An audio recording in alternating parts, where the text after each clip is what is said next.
Hi everybody, Desert Guardian here. Today I have something really cool to talk about. In this box is the CZ Shadow 2. Let's take a look.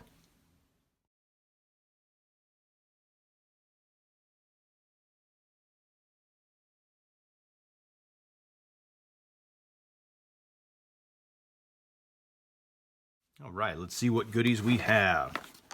We'll open up the CZ box here. And inside we have, of course, the Shadow 2. We've got a lock, we've got books, we've got, looks like some shock buffs here, extra pieces, tools, cleaning kit, and 3 high-capacity magazines. So let's take this out and set it aside. And we'll set the box over here. And we'll take a look at the CZ Shadow 2. Now, a lot of my videos talk about, what it took to get to this point, Gen 1 versus Gen 2 versus Gen 3. I'm not really going to dive into the 75 series from CZ or the SPO1 or the Shadow 1 or anything like that. This time, I just want to focus on what makes the Shadow 2 such an interesting engineering achievement. All right, so without further ado, let's go through it. So first off, this iteration of the CZ 75 series Shadow was specifically built by the engineers at CZ to compete in the USPSA competitions in the production division. So it's a bunch of pistols that aren't super modified or anything like that. It's got to be a production pistol. So to be competitive, they went after 3 really big important things. One is bore axis, one is felt recoil, and one is muzzle flip. So all 3 of these they tackled. Now, I've talked a lot about muzzle flip and bore axis and things like that. When I had that Chiappa Rhino, a lot of people have seen the Hudson H9, and they really tried to lower the bore axis by bringing their recoil spring all the way down to here. What CZ did was they kind of tried to put together an entire package that accomplished everything they did. So let's take a look. So, first off, let's just look at the physical attributes. It's got really nice, it's got billet aluminum CNC machined grips. Now these guys, if you tried hard enough, you could really grate up your knuckles on these, but they're designed for one purpose, and that's to hold everything really safely in place when you're shooting. It does have front and rear backstrap checkering, which is really nice. I love that, like on my TRP, on my 1911, I love having that front checkering. Just provides really positive grip. Now, one other change they made, or a couple other changes they made, was they brought the beaver tail up higher. They brought the trigger undercut up higher, and they even have the trigger guard undercut and a trigger undercut. Everything is up a little bit higher, and that's for getting your hand closer to the bore axis. Now, the bore obviously is the barrel. And the bore axis, which we covered when I was talking about the Chiappa Rhino, is essentially this line here and where the bore is compared to your wrist, where the strength is holding the gun. So you're going to get a couple things with bore axis. You're going to get muzzle flip, and you're going to get felt recoil. So just from the get-go, bringing the hand higher up into the bore axis reduces the muzzle flip and the felt recoil. So, like I said, they did the beaver tail. They did all the undercutting in this to really put yourself physically in a position to reduce that felt recoil and muzzle flip. So, a bunch of other things that they did. So, you probably noticed that this slide isn't really huge. It's kind of small, and it's kind of shaped like a pyramid. Like, they took a lot of material out of this, went with something a lot smaller, and there's a reason for that. Every time you pull the trigger, this sucker's shooting backwards, and it's putting force against you, and it's creating that felt recoil and that muzzle flip. And having less mass up top, at the highest up you get, is going to change that bore axis, and it's going to reduce that muzzle flip and felt recoil. So let me tear this guy down. So this actually comes apart in a really interesting way. Like a 1911, it has a pin that goes all the way through to this side. And it's just kind of, like I said, it's an interesting disassembly. So we like to cock the hammer back, and if you can see right here, there's a line on the slide and a line on the frame. So what we want to do is we want to line those guys up and then we push this pin out here. Now it is brand new, so they recommend taking the corner of your magazine and give it a little tap or push. There we go. It came out with a push, and that loosens this guy up. So we'll pop that out, and the slide comes off. So let's take a look at this slide. Let me grab my Glock 17 here. We'll pop that off so we can show some differences. All right, so the first thing you're going to notice is the height of the slide wall. The CZ obviously is a little bit shorter, so that's less material up towards the top of the gun, which is the top of the bore axis. They also, like I pointed out before, it's sort of a pyramid shape. So taking some material out of the sides, taking out some blank space, you know, in the Glock, there's a lot of open air on either side of the barrel. You don't have that in the CZ because they, set that aside, because they closed in the gap by pinching in like a pyramid shape here. Front and rear serrations. Now, here's another interesting thing. Let's take a look at the Glock slide. You've got this little piece right here that holds the end of your recoil spring assembly, but on the CZ side, it has an entire shroud down here. So weight, I would say that the difference in weight is minimal between the slide here and there, but what they did was they took all this mass from way up high and they lowered it down. Even this big shroud, I mean, that's pretty thick steel right there. It's not a tiny little end piece like in the Glock or even the Smith & Wessons or anything like that. So they tried to take all that moving mass and bring it from a top-heavy pistol down as low as they could towards the bore axis. So if you look at this too, you can see where the barrel comes out is actually, you know, right in the center of this square part of the slide, which is sort of, generally speaking, where it comes out in a 1911, where it comes out in a Glock. It just comes right out of the center of the slide. Well, in the CZ, here's the top of the slide, and that barrel actually comes out lower than the slide line on it, effectively reducing that kicking, so to speak, mass that's coming back by bringing everything down. Now, one of the places that all this material goes is right here. So let's take a look at the frame. You know, hey, there you go. It's gun frame. It's steel. It's heavy. But here's the biggest thing. You can't even see my finger in there. Let's compare that to the Glock. See what I'm saying?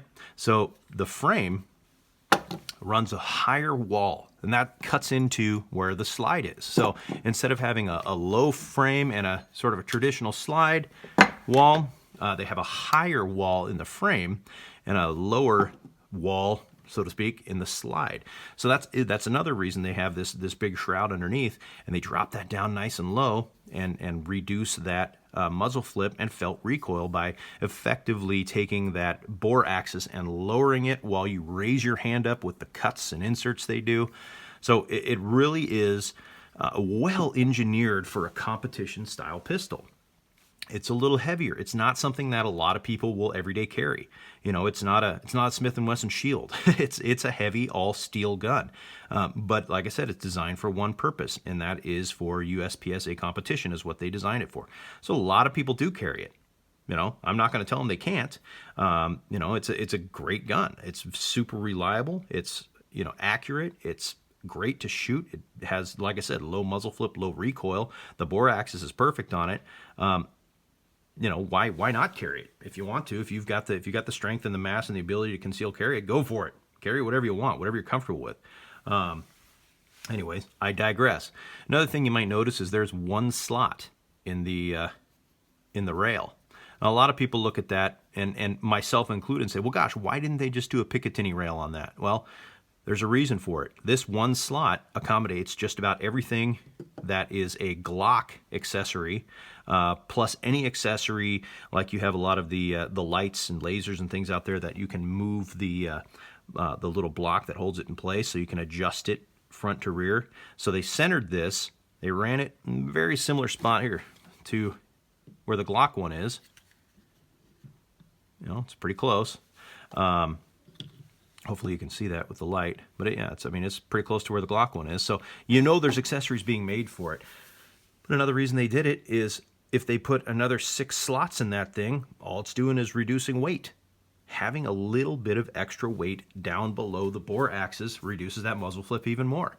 So what CZ has done with this is they've really thought about every square inch of this pistol and how can we make it so it's going to be very comfortable and shoot very light and softly for a competition style pistol. And they nailed it. They nailed that right on the head. I mean, you know, we've got fiber optic front sight, adjustable rear sight for target shooting.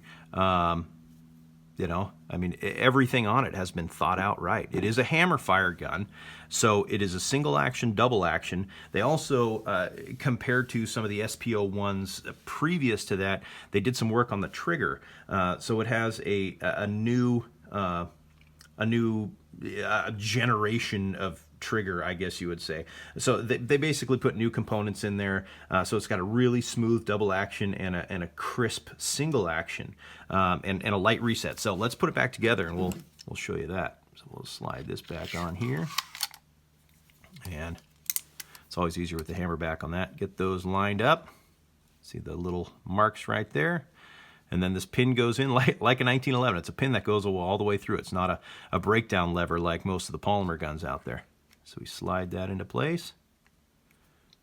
Make sure we're all lined up. Okay. Lining up is the fun part.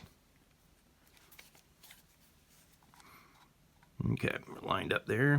There we go. Pop that in, and we're back in action. So let's take a look at the trigger. So this is single action. This is a hammer fire. Or at least a hammered pistol. So right now we're in single action. We've got it cocked back, hammers back. So we've got a little bit of creep, but the break is very smooth and crisp. So let's show you that again. Nope. And this time I'll hold it back to show you the reset. So there's your creep, and there's a solid wall here. It feels good, but it's not a ton of pressure to get it to break. So I'm gonna leave it here. We'll show you the reset. Reset. Very crisp and right back. So one more time on that. Nice reset and break. So we'll show you the double action. So this is a single action, double action. So when your hammer's up, you're in double action mode.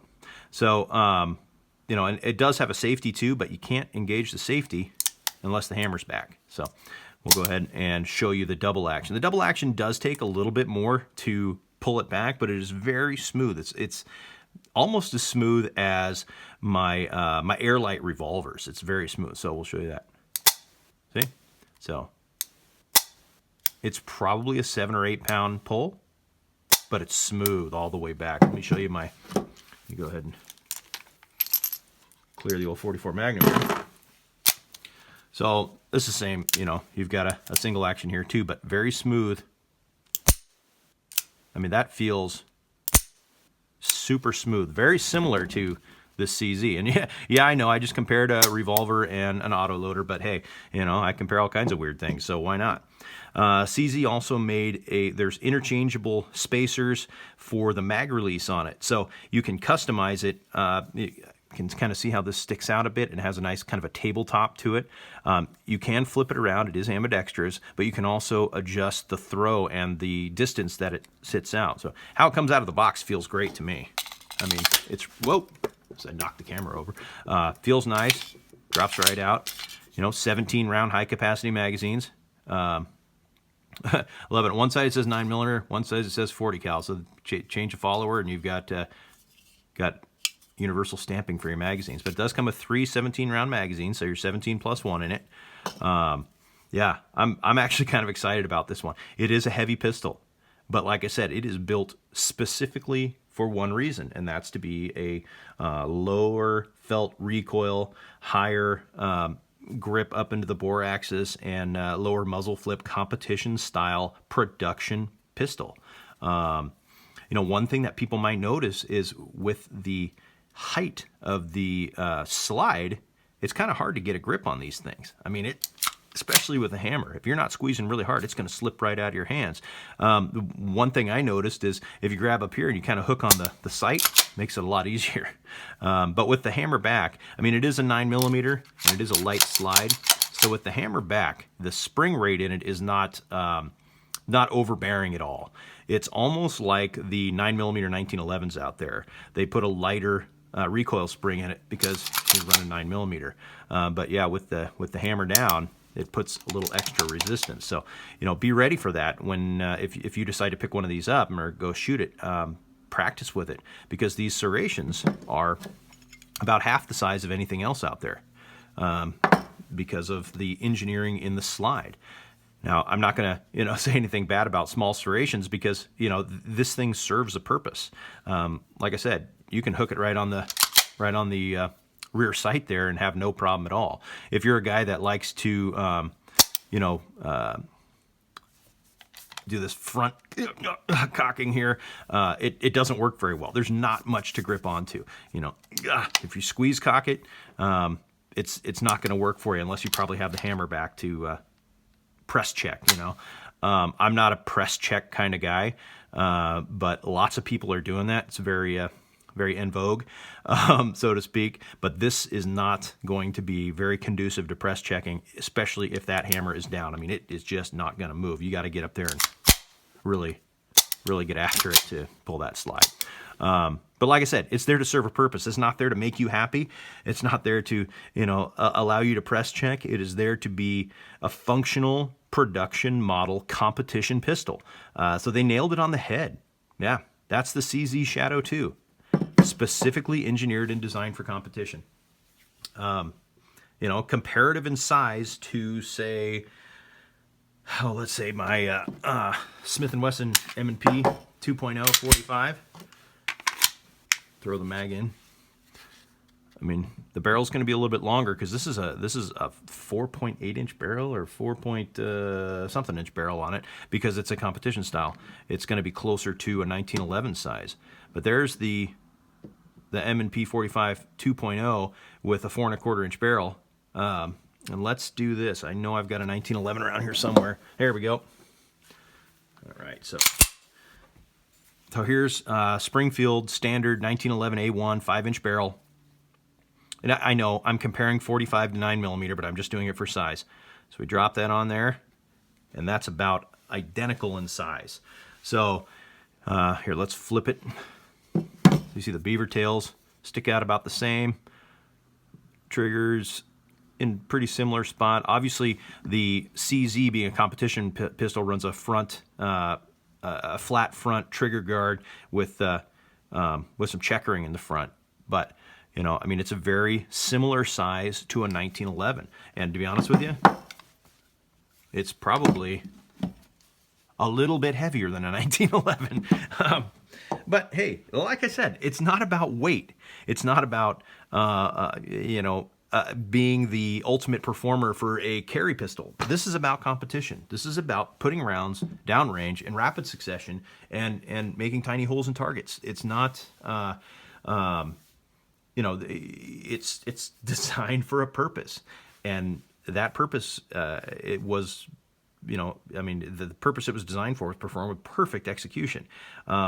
You've seen the Hudson H9. I'll go back to that one again. They dropped that recoil spring all the way down to here. And there's a lot of hubbub all over the internet and in all the gun shops of, oh, wow, what a revolutionary pistol. Oh, how neat is that? And have you ever seen one with a light on it? Well, then your light's hanging way down here. So I see what they're doing. They're trying to put something together that's got low recoil, low muzzle flip, the trigger of a 1911, the reliability of a striker fire Glock, and that's awesome. I love it when companies do that. I love companies that come out with something new, something that's revolutionary, something that is kind of the stepping stone to throw this traditional firearm market on its ear. And Chiappa did that with the Rhino. I mean, for God's sakes, they've got an accurate, low recoil 357 Magnum where the bullet comes out the bottom of the cylinder. Is it pretty? Some people think so. I think it's kind of ugly, but hey, it's awesome. It's a great design, and boy, does it shoot well. You know, and that's what I love. I love when companies come out with something that is designed with some engineering and some smarts. You know, the guys over at CZ put their heads together and they said, how can we accomplish these three things for our competition production pistol? Low muzzle flip, low felt recoil, getting your hand up towards the bore axis. They did it right here, the CZ Shadow 2. Wrap your hands around one. Get out to a range. See if you can take one for a spin. Put some rounds through it. I think you're really going to enjoy the way this thing shoots. One more little quick comparison. I've got a Beretta 92 around here somewhere, but I don't see it. It is going to shoot a lot like the Beretta 92. The Beretta 92, you know, they have the whole slide cut out on top, so it's a real lightweight slide. It's a very comfortable grip. I always said, man, this Beretta 92 shoots like a stick of butter. Low recoil. Now, obviously, that is really, really old technology. So I would venture to say that the Shadow 2, with all the new technology that it's got and all of the engineering put into it, is actually probably going to be shooting a lot better and be back on target a lot faster. But very comfortable, very comfortable. We like comfortable shooting guns. So yeah, if you get a chance, go out and shoot one. Enjoy the heck out of it. Go buy one. Go compete. Go get really good on something and get into some competitions. Have some fun. But that's it. That's the CZ Shadow 2. If you guys have any questions, concerns, comments, feel free to comment below. And hey, do me a huge favor, press that subscribe button. I'm hopefully going to have at least 1 or 2 videos coming out a week of all different kinds of pistols. I'll probably get some rifles and some shotguns and, you know, some ARs and stuff in there too eventually. But yeah, subscribe. I could use all the subscribers I could get. You know, I'm here for you guys. Leave some comments below if you need to. But that's it for now for the CZ Shadow 2. Desert Guardian, out.